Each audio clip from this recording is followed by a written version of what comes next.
जय भीम साथियों, जय भीम, नमो बुद्धाय।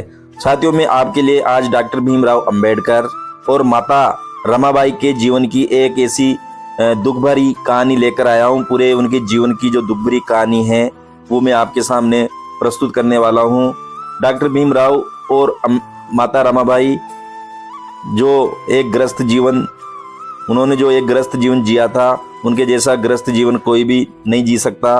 उनके पूरे जीवन में क्या कठिनाइयां आई, माता रमाबाई और डॉक्टर भीमराव अंबेडकर जिनका साथ 27 वर्ष रहा था, उनकी शादी के 27 वर्ष बाद में माता रमाबाई की 27 मई 1935 को मृत्यु हो गई थी। तो साथियों, आज की वीडियो में जानते हैं कि कैसे रमाबाई और डॉक्टर भीमराव अंबेडकर का जो जीवन है वो चला, किन किन कठिनाइयों का उन्होंने सामना करना पड़ा। तो आज की वीडियो में मैं आपके लिए ये जानकारी लेकर आया हूँ। डॉक्टर भीमराव अंबेडकर और माता रमाबाई का विवाह 1906 में संपन्न हुआ था। समय डॉक्टर भीमराव अंबेडकर की आयु 14 वर्ष और रमाबाई की आयु महज 9 वर्ष की थी। इतनी छोटी बाल्यावस्था में ही रमाबाई का विवाह हो गया था और डॉक्टर अंबेडकर भी कम उम्र में ही उनकी शादी हो गई थी। शादी के बाद उनका जो जीवन चला वो किस प्रकार से चला, आइए देखते हैं। रमाबाई एक ऐसी कर्तव्यपरायण, पतिव्रता, स्वाभिमानी व धैर्यवान पत्नी थी। वह जीवन साथी जो गरीबी और दुखों के समय में उनके साथ मिलकर संकटों से जूझती रही थी और जब जब कि कुछ सुख पाने का समय आया तो वह सदा के लिए उनसे बिछुड़ गई थी। रमाबाई सदाचारी और धार्मिक प्रवृत्ति की गृहिणी थी। उसे पंढरपुर जाने की बहुत इच्छा रही थी। महाराष्ट्र के पंढरपुर में विठल रुक्मिणी का प्रसिद्ध मंदिर था, मगर जब हिंदू मंदिरों में अछूतों के प्रवेश की मनाही थी। बाबा साहेब अंबेडकर रमाबाई को समझाते थे कि ऐसे मंदिरों में जाने से उनका उद्धार नहीं हो सकता, उन्हें अंदर जाने की मनाही हो जहाँ पर अंदर जाने की मनाही हो, मगर रमा नहीं मानती थी।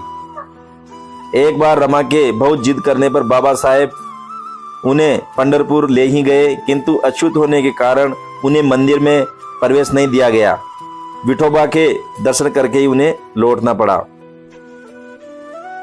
रमाबाई की जो तबीयत है वो अक्सर खराब रहती थी। रमाबाई बीमार रहा करती थी। राजगृह की भव्यता और बाबा साहब की चारों ओर फैलती कीर्ति भी रमाबाई की बिगड़ती तबीयत में कोई सुधार न ला पाई। उल्टे वह पति की व्यस्तता और सुरक्षा के लिए बेहद चिंतित दिखी। कभी कभी वह उन लोगों को डांट लगाती थी जो बाबा साहब को उनके आराम के क्षणों में मिलने आते थे।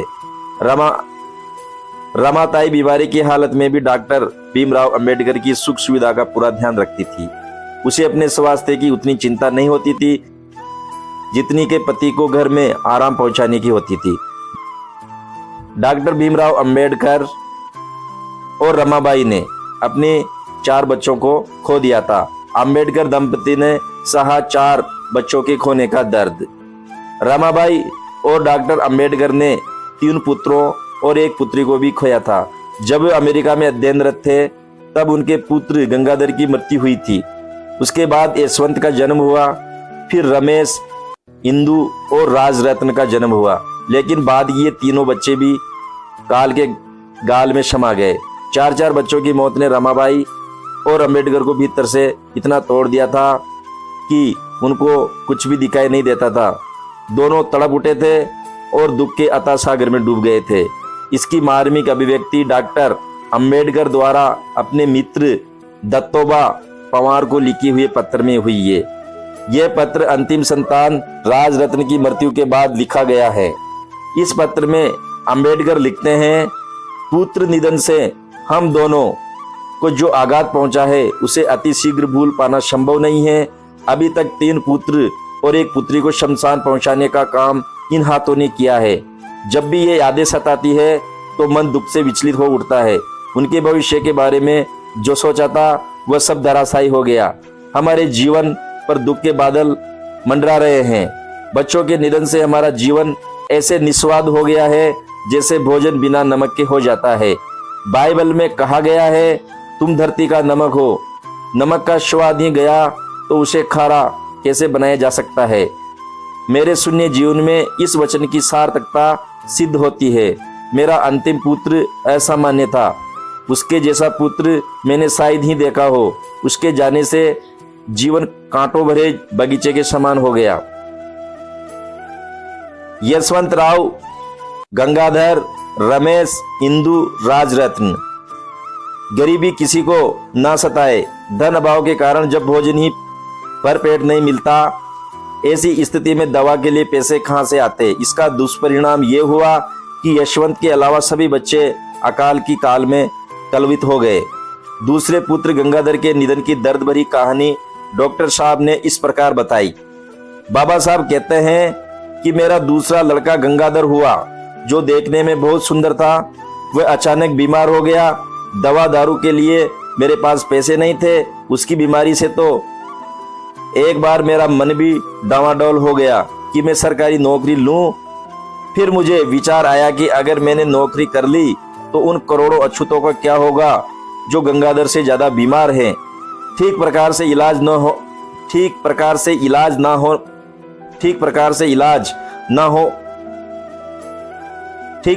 इलाज ना होने के कारण वह नन्हा सा बच्चा 2.5 साल की आयु में ही चल बसा।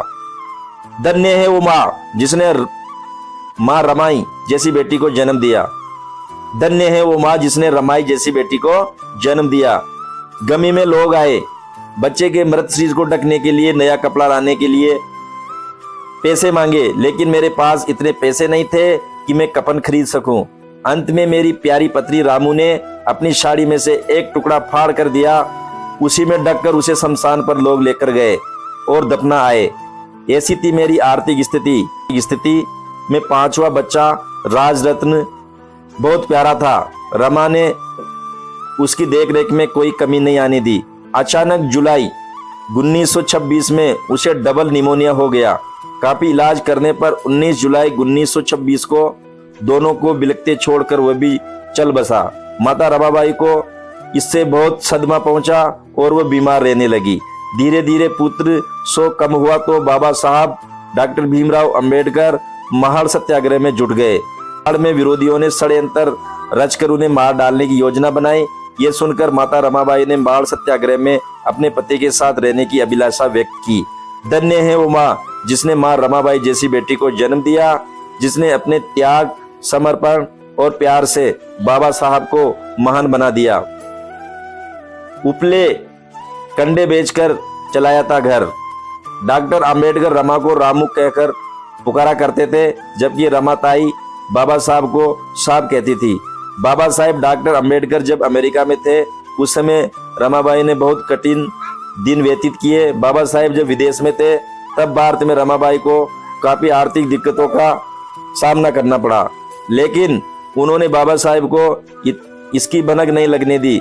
एक समय जब बाबा साहब पढ़ाई के लिए इंग्लैंड में थे तो धनाभाव के कारण रमाबाई को उपले बेचकर गुजारा करना पड़ा, लेकिन उन्होंने कभी भी इसकी फिक्र नहीं की और सीमित खर्च में घर चलाती रही।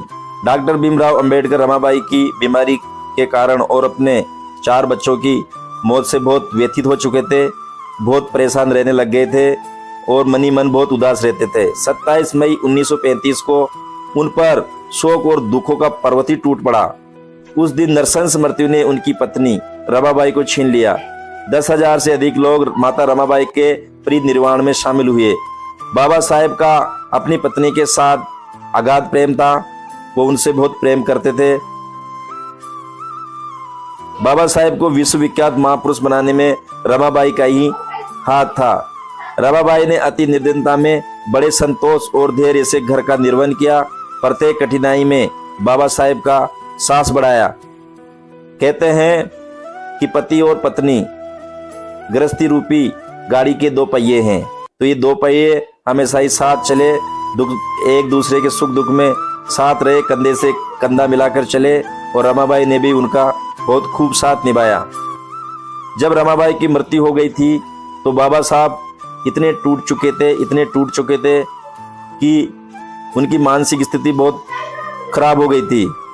उन्हें रमाबाई के निधन का इतना धक्का पहुंचा था कि उन्होंने अपने बाल मुंडवा लिए थे और वो बहुत उदास, दुखी और परेशान रहने लगे थे। और उनके सर में भी बहुत दर्द होने लगा था और उनकी जो तबीयत है वो अचानक बिगड़ गई थी। उनका मानसिक संतुलन बिल्कुल बिगड़ चुका था। उनके सर में दर्द रहने के कारण उन्होंने हिमाचल के लोनावाला जो वहाँ पर आयुर्वेदिक हॉस्पिटल है वहाँ पर अपना इलाज कराया।